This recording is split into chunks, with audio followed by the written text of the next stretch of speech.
TV의 박병만입니다. 자, 오늘 세 번째 영상인데요. 오늘 말씀드릴 주제는 어찌 보면 가장 중요하다고도 볼 수 있는 주제입니다.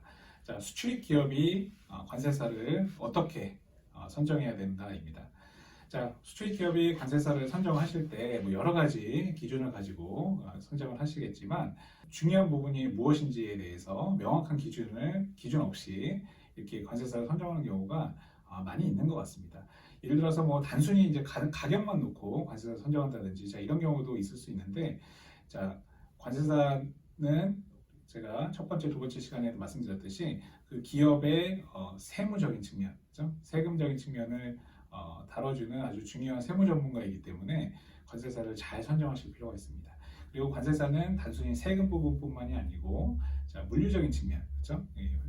그 수출 기업의 물품의 흐름을 좌지우지하는, 자, 그런 아주 중요한 물류 담당 전문가이기도 하기 때문에 관세사를 잘 선정하실 필요가 있겠습니다.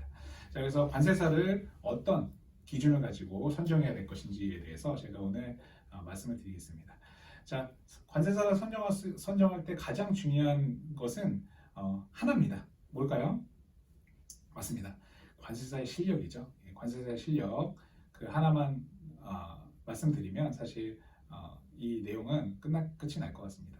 자, 그런데 이제 관세사의 실력을 어떻게 우리가 파악할 것인지에 대해서 제가 오늘 몇 가지 좀 말씀을 드려보도록 하겠습니다.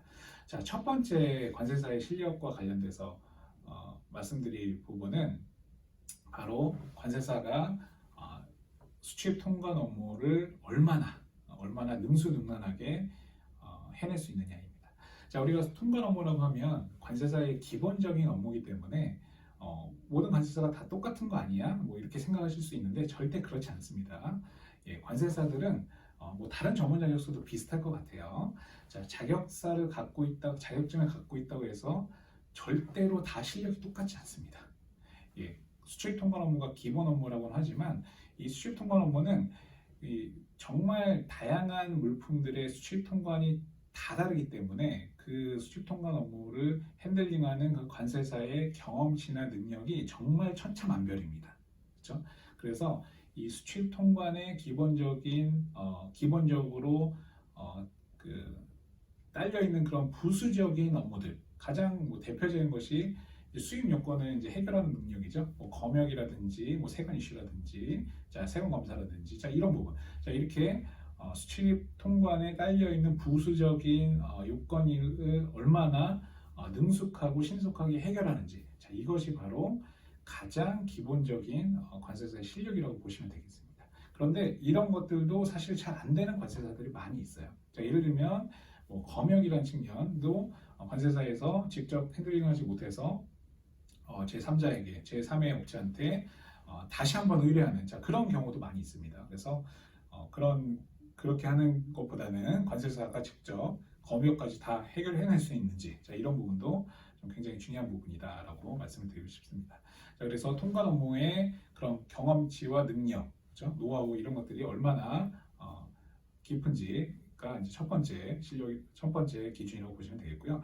자, 두 번째 관세사의 실력을 파악하는 부분은 바로 관세사가 얼마나 그 해당 산업 분야에 특화되어 있느냐입니다.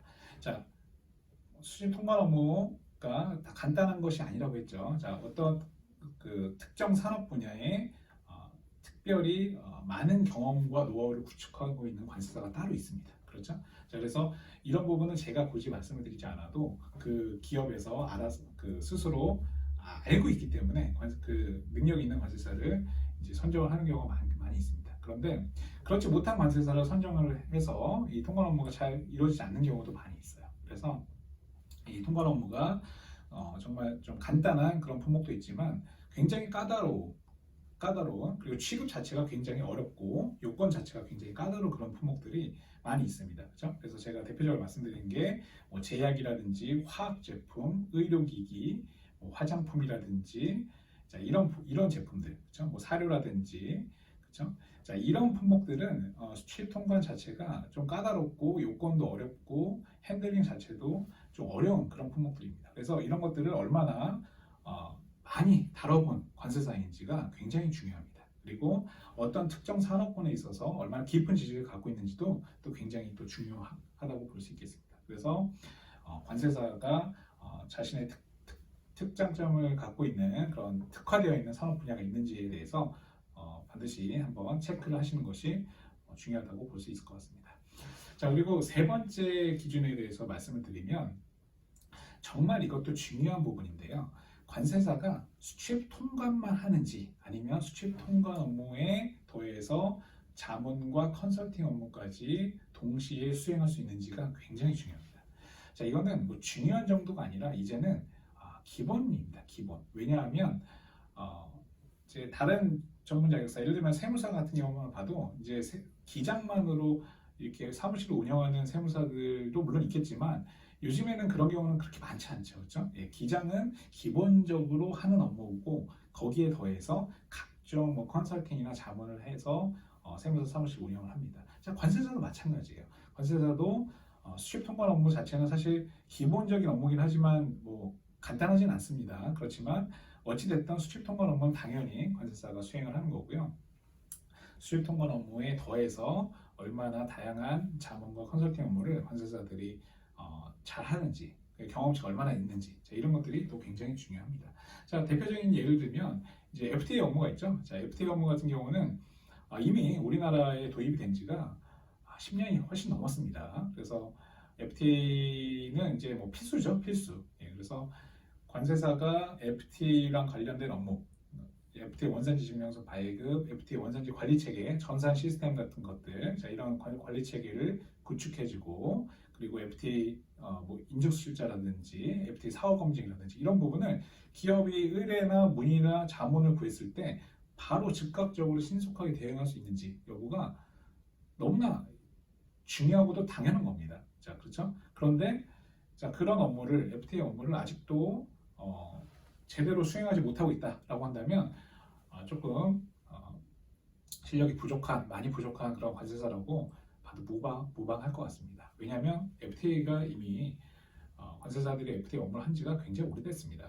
자, 기타 뭐 FTA 말고도 다른 뭐 분야들이 많이 있습니다. 과세 가격 분야라든지 뭐 이전 가격 부분 또는 외환 관련된 부분, 그렇죠? 그리고 이런 부분들을 얼마나 관세사가 정말 최신 법령에 맞게 정말 신속하고 전문적으로 자문하고 대응하는지가 굉장히 중요하기 때문에 이런 부분을 반드시 고려하시는 것이 정말 중요하다고 볼 수 있겠습니다. 자, 이제 마지막으로 하나 정도 더 말씀을 드리면요. 이제 물류 부분입니다. 제가 항상 관세사를 세무 전문가이자 뭐 물류 전문가이다 이렇게 표현을 하는데 관세사는 이제 그 수출 기업의 물류 흐름에 아주 중요한 부분을 담당을 하기 때문에 이 물류 부분에 있어서도 관세사가 해줄 수 있는 영역이 굉장히 많다고 말씀드렸고요. 자, 관세사가 통관 업무를 함에 있어서 물류 부분까지 얼마나 그 핸들링을 잘 해주느냐, 그렇죠? 그 물류와 관련된 비용이라든지 이런 부분을 얼마나 관세사가 신속하게 응대를 해주느냐, 그렇죠? 자, 그런 부분도 또 굉장히 중요한 부분이라고 볼 수 있겠습니다. 그래서 뭐 비용을 줄여주는 측면도 있지만 수출 통관 업무를 조금 더 심플하고 편리하게 기업 입장에서 처리해 주느냐가 굉장히 중요하기 때문에 이런 부분도 관세사가 기업의 요구를 충족시켜 주는지에 대해서 이제 고민을 한번 해보실 필요가 있다라는 것을 말씀을 드리고 싶습니다. 자, 그래서 관세사의 실력이라는 측면 4가지 정도로 말씀을 드렸어요. 그래서 통관의 그 실력, 통관 업무를 얼마나 그 많은 노하우를 구축하고 있는지가 중요하고요. 그다음에 이제 그 특화 분야, 수출 통관이 까다로운 그 품목에 대해서 얼마나 많은 경험치를 갖고 있는지가 중요하고, 그리고 통관 업무뿐만이 아니고 관세사로서 컨설팅과 자문 업무를 얼마나 그 전문적이고 많은 그 경험을 갖고 해줄 수 있는지가 중요하고요. 마지막으로 물류 부분까지 얼마나 편리하고 전문적으로 컨설팅과 업무 취급을 해줄 수 있는지가 중요하기 때문에 이런 부분은 좀 종합적으로 고려를 하셔서 관세사를 선정하시는 것이 굉장히 중요하다고 볼 수 있겠습니다. 자, 그 관세사 실력이라는 측면을 말씀을 드렸는데 제가 마지막 하나 더 말씀을 드리면 이제 관세사의 규모, 그렇죠? 관세사무소의 규모에 대해서 이제 좀 고민하시는 그런 부분도 있을 수 있을 것 같습니다. 자, 관세사무소가 뭐 법인 형태도 있고요, 관세사무소 형태도 있고 그렇습니다. 자, 법인 같은 경우는 관세사가 5명 이상으로 구성이 되어 있고요. 관세사무소는 뭐 일반적으로 5인 미만이라고 보시면 되겠습니다. 자, 그런데 큰 법인의 업무를 의뢰하는 것과 작은 관세사무소의 업무를 의뢰하는 것이 장단점이 있습니다.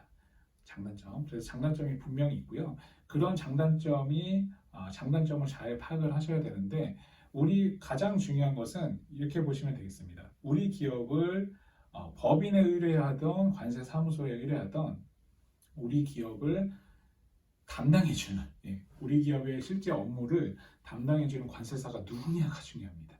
그 회사의 규모가 중요하다기보다는 우리 회사의 업무를 담당해주는 관세사가 얼마나 능력 있는 관세사냐, 이게 중요한 것이기 때문에, 자, 회사의 그런 외형적인 측면도 물론 중요한 부분이 분명히 있습니다. 그런 부분도 있지만 우리 회사의 업무를 담당해주는 관세사가 얼마나 실력 있는 관세사냐, 자, 이것이 더 중요하다는 것을 말씀을 드리고 싶습니다.